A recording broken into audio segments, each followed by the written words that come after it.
Alhamdulillah Alhamdulillahi Rabbil Alamin wal aqibatu lil muttaqin wala udwana illa ala zalimin. Ashhadu an la ilaha illallah wahdahu la syarika lah wa ashhadu anna sayyidana wa nabiyyana Muhammadan abduhu wa rasuluh sayyidul awwalina wal akhirin wa imamul anbiya'i wal muttaqin. Allahumma salli wa sallim wa barik ala sayyidina Muhammadin wa ala alihi wa ashabihi ajma'in. Amma ba'du fa ya ayyuhal muslimuna rahimakumullah, ittaqullaha haqqa tuqatih wa la tamutunna illa wa antum muslimun. Qala Allah Ta'ala fil Qur'anil Azim, A'udzu billahi minasy syaithanir rajim. Ya ayyuhan nasu ittaqu rabbakum alladzi khalaqakum min nafsin wahidah wa khalaqa minha zawjaha wa batha minhuma rijalan katsiran wa nisaa'a wattaqullaha alladzi tasaaluna bihi wal arham innallaha kana 'alaikum raqiba. Saudara-saudara sidang Jumat yang berbahagia, melalui mimbar khutbah Jumat pada hari ini, kami selaku khatib mengajak pribadi kami terutama dan saudara-saudara sidang Jumat yang berbahagia untuk selalu meningkatkan ketakwaan kepada Allah Subhanahu wa Ta'ala. Takwa dalam arti kata yang sebenarnya, takwa di dalam perkataan, takwa di dalam perbuatan, takwa di dalam seluruh aktivitas keseharian, takwa dengan menjalankan segala perintah Allah Subhanahu wa Ta'ala dan menjauhkan diri dari segala larangannya. Mudah-mudahan dengan modal takwa itu kita akan tergolong dalam firman Allah Subhanahu wa Ta'ala yang sekaligus merupakan janji daripadanya, sebagaimana yang tersebut di dalam surah Maryam ayat 63 yang berbunyi, A'udzu billahi minasy syaithanir rajim, tilkal jannatul lati nurisu min ibadina man kana taqiyya. Itulah surga yang akan kami wariskan kepada hamba-hamba kami yang bertakwa. Saudara-saudara sidang Jumat yang mulia, Allah Subhanahu wa Ta'ala menciptakan makhluknya berpasang-pasangan. Dijelaskan di dalam banyak ayat, dan antara lain tadi adalah ayat 1 dari surah An-Nisa. Di dalam ayat-ayat yang lain juga Allah Subhanahu wa Ta'ala sebutkan, antara lain ayat 13 dari surah Al-Hujurat, Ya ayyuhan nas inna khalaqnakum min dzakari wa unsa wa ja'alnakum syu'uban wa qabaila lita'arafu inna akramakum indallahi atqakum innallaha alimun khabir.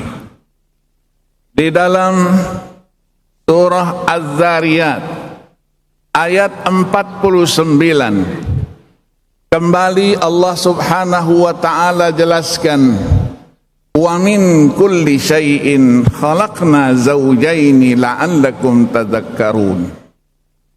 Penciptaan Allah Subhanahu wa Ta'ala berpasang-pasangan adalah untuk kita renungkan, dan dengan itu kita mengingat Allah Subhanahu wa Ta'ala. Allah berikan makhluknya, terutama makhluk manusia, diciptakan laki-laki dan perempuan dengan segala kelebihan dan kekurangannya. Manusia diciptakan oleh Allah Subhanahu wa ta'ala sebagai makhluk yang paling sempurna penciptaannya. Maka dari itu, dalam kesempatan khutbah Jumat pada hari ini, kita angkat sebuah topik, yaitu kewajiban dan peran penting wanita dalam Islam. Kita ketahui bersama bahwa wanita dalam Islam memiliki kewajiban dan peran penting yang sangat dihargai dan memiliki kedudukan tinggi dalam berbagai aspek kehidupan. Ada beberapa hal yang bisa kita angkat ke permukaan. Kewajiban dari seorang wanita dalam Islam. Yang pertama adalah menjalankan ibadah kepada Allah Subhanahu wa ta'ala. Seperti halnya kaum laki-laki, wanita juga wajib menjalankan rukun Islam yang 5, menjaga akhlak dan menjauhi larangan Allah. Ketika mereka menjalankan ibadah dengan baik dan sempurna, posisinya disamakan dengan kaum laki-laki. Banyak ayat yang memberikan isyarat itu. Antara lain, misalnya di dalam surah An-Nisa ayat 124, Allah Subhanahu wa ta'ala berfirman, "Wa may ya'mal minas salihati min dzakarin aw unsa wa huwa mu'minun fa ulaika yadkhulunal jannata wa la yuzlamuna naqira." Mendapatkan jaminan untuk menjadi penghuni surga Allah Subhanahu wa ta'ala. Begitu juga di dalam ayat yang lain, "Man 'amila salihan min dzakarin wa unsa wa huwa mu'minun falanuhyiyannahu hayatan thayyibah wa lanajziyannahum ajrahum bi ahsani ma kanu ya'malun." Mendapatkan jaminan kehidupannya yang baik, kehidupannya yang senantiasa berada di dalam petunjuk dan hidayahnya Allah Subhanahu wa ta'ala. Yang kedua, sebagai seorang wanita diwajibkan untuk menutup aurat dan menjaga kehormatannya. Karena dengan menutup aurat ia terjamin dan terpelihara dari berbagai hal. Dan dengan membuka aurat, maka akan membuka pula peluang untuk dilakukan atau berlakunya berbagai tindak kejahatan. Maka dari itulah dalam Islam menutup aurat merupakan satu kewajiban. Karena sebagai sadduz zari'ah, menutup segala jalan untuk melakukan perbuatan-perbuatan munkar, kedurhakaan kepada Allah Subhanahu wa ta'ala. Maka dari itulah ketika Allah Subhanahu wa ta'ala melarang melakukan perbuatan zina, Allah berfirman, "Wala taqrabuz zina innahu kana fahisyatan wa sa'a sabila." Jangan kalian dekati perbuatan zina itu. Allah tidak berfirman ijtanibuz zina, hindari perbuatan itu. Karena di sini memberikan pelajaran kalau khitab larangan menggunakan pajtanibu, berarti perbuatan itu sudah pernah dikerjakan dan selalu dilakukan, kemudian dilarang untuk menjauhinya. Sementara tidak boleh mendekati, di dalam bahasa Arab dikatakan afsah wa ablagh, lebih mengena, sebagai pertanda bahwa perbuatan itu sama sekali tidak pernah dilakukan. Yang ketiga, taat kepada suami bagi yang sudah menikah. Wanita yang taat kepada suami, menjadikan suami adalah contoh dan tauladan, menjadikan suami adalah teman hidupnya yang sejati. Apabila ia taati suaminya dengan sebaik-baiknya, sebenar-benarnya, maka ketika ia tidak melakukan maksiat kepada Allah Subhanahu wa taala, mendapatkan jaminan yang luar biasa. Rasulullah sallallahu alaihi wasallam bersabda di dalam sebuah hadis riwayat Al-Imam Ibnu Hibban yang wafat 354 Hijriah di dalam kitab sahihnya, al-mar'atu idza sallat khamsaha wa shamat syahraha wa ata'at zawjaha inda ghiyabi zawjiha tadkhulul jannah min ayyi babin sya'at. Apabila wanita itu mengerjakan kewajiban salat 5 waktu, puasa di bulan suci Ramadan, taat dan patuh kepada suaminya, memelihara kehormatannya ketika suaminya tidak ada di tengah-tengahnya, dijamin ia akan memasuki pintu surga dari pintu mana saja yang ia kehendaki. Yang keempat, tugas dari wanita adalah mendidik anak-anaknya. Wanita adalah seorang ibu yang bertanggung jawab dalam membesarkan anaknya, mendidiknya, memberikan pendidikan karakter kepadanya. Diharapkan menjadi generasi penerus yang akan menjadi pemimpin-pemimpin masa depan. Sering kita dengar bahwa ibu itu adalah madrasatun, adalah pusat pendidikan yang dapat melahirkan generasi-generasi yang kita harapkan. Yang kelima adalah menjaga rumah tangga. Wanita sebagai seorang istri, ia bertanggung jawab untuk mengurusi rumah tangganya dan memberikan kesejahteraan. Maka dari situlah seorang ibu mempunyai posisi yang sangat penting. Ibu mempunyai kedudukan yang sangat sentral, sehingga Nabi sallallahu alaihi wasallam bersabda, al-jannatu tahta aqdamil ummahat. Surga berada di bawah telapak kaki ibu. Maka peran ibu itu sangat penting dalam pendidikan anak dan pembentukan karakternya.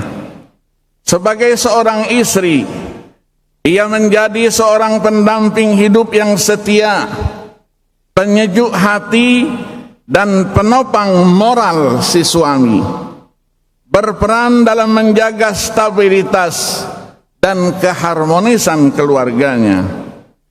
Di dalam posisinya sebagai seorang wanita, di dalam Islam, anak perempuan adalah anugerah dan sumber keberkahan.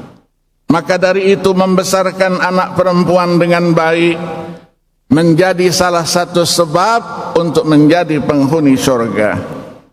Sebagai anggota masyarakat, wanita juga bisa berperan di dalam masyarakat, seperti menjadi seorang pendidik, tenaga medis, pengusaha, dan lain-lainnya selama sesuai dengan batasan syariah. Banyak contoh para sahabiyat, istri-istrinya para nabi, yang dalam sejarahnya menjadi contoh sebagai seorang faqihah, mujtahidah, sebagai mufassirah, sebagai muhaddisah. Banyak peran daripada perempuan itu ketika ia mendudukkan posisinya, ketika ia dapat mencari ilmu pengetahuan sebanyak-banyaknya, ilmu pengetahuan dalam berbagai disiplinnya, Maka dari itulah selalu kita sampaikan kepada wanita, wanita mempunyai kemampuan yang sama dengan laki-laki. Kalau dulu para guru besar dari wanita kita bisa hitung dengan jari, tetapi sekarang wanita yang sudah menjadi guru besar, para ilmuwan, menjadikan mereka sekarang sudah bersanding juga para laki-laki. Maka dari itu kita motivasi mereka untuk selalu berkarya, berbuat, jangan sekedar berbangga kepada wanita-wanita terdahulu yang sudah mendahului dengan segala kreativitas dan hasil karyanya. Mudah-mudahan khutbah singkat ini sembari kita memperingati Hari Kartini, mengingatkan kita posisi wanita itu dalam pandangan Islam. Kita jaga mereka dan kita hormati mereka. Kita berikan perhatian kepada mereka dengan kemampuan kita masing-masing. Yakinlah apa yang kita lakukan, sekecil apapun, apabila itu adalah kebaikan, Allah Subhanahu wa ta'ala memberikan jaminan untuk memberikan pahala dan ganjaran yang sebanyak-banyaknya. Tetapi sebaliknya, ingatlah pula, apabila yang kita lakukan kepada mereka adalah perbuatan-perbuatan yang mengantarkan kita kepada kedurhakaan, pelanggaran terhadap ajaran-ajaran agama, maka yakinlah pula Allah Subhanahu wa ta'ala sudah persiapkan azab dan siksanya yang pedih. Pertanyaannya adalah, apa yang sudah kita persiapkan ketika kita menghadap Allah Subhanahu wa ta'ala dengan pengadilannya yang maha adil itu? Mari kita renungkan firman Allah Subhanahu wa ta'ala ayat 18 dari surat Al-Hasyr. A'udzu billahi minasyaitonir rajim. Ya ayyuhalladzina amanu taqullaha wal tanzur nafsum ma qaddamat lighad wattaqullaha innallaha khabirum bima ta'malun. Wahai orang-orang yang beriman, bertakwalah kalian kepada Allah, dan setiap pribadi memperhitungkan apa yang sudah dipersiapkannya untuk hari esok. Bertakwalah kepada Allah, sesungguhnya Allah maha mengetahui terhadap apa yang kalian kerjakan. Barakallahu li wa lakum fil Qur'anil azim, wa nafa'ani wa iyyakum bima fihi minal ayati wadh-dhikril hakim, wa taqabbala minni wa minkum tilawatahu innahu huwas samiul alim. Aqulu qawli hadza wa astaghfirullahal azim li wa lakum wa lisairil muslimina wal muslimat wal mu'minina wal mu'minat fastaghfiruh innahu huwal ghafurur rahim.